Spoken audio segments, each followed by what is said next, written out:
বরিশালে প্রার্থীদের প্রচারণার খবর জানার চেষ্টা করব সহকর্মী কাউসার হোসেনের কাছ থেকে। কাউসার, এই অঞ্চলের প্রার্থীরা আসলে প্রার্থীদের কাছ থেকে কি প্রত্যাশা জানাচ্ছেন এবং গণসংযোগে প্রার্থীরা কি আশ্বাস দিচ্ছেন ভোটারদের, সেই খবর জানতে চাই।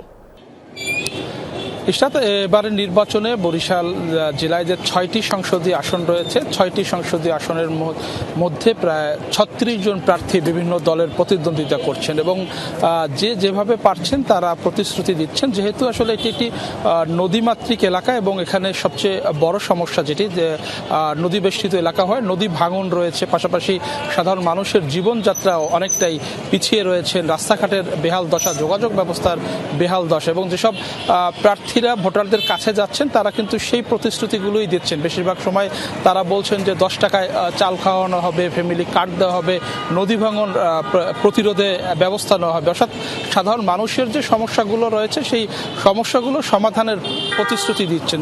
যদিও যারা ভোটাররা রয়েছেন এই অঞ্চলে তারা বলছেন যে বিগত দিনেও নির্বাচনগুলোতে তারা দেখেছেন যারা প্রার্থী হয়েছেন, যারা ভোটারদের কাছে দাঁড়ে দাঁড়ে ভোট চেয়েছেন তারা কিন্তু একই প্রতিশ্রুতি দিয়েছিলেন, তবে নির্বাচনের পরে সেই প্রতিশ্রুতি কিন্তু তারা পূরণ করতে পারেননি।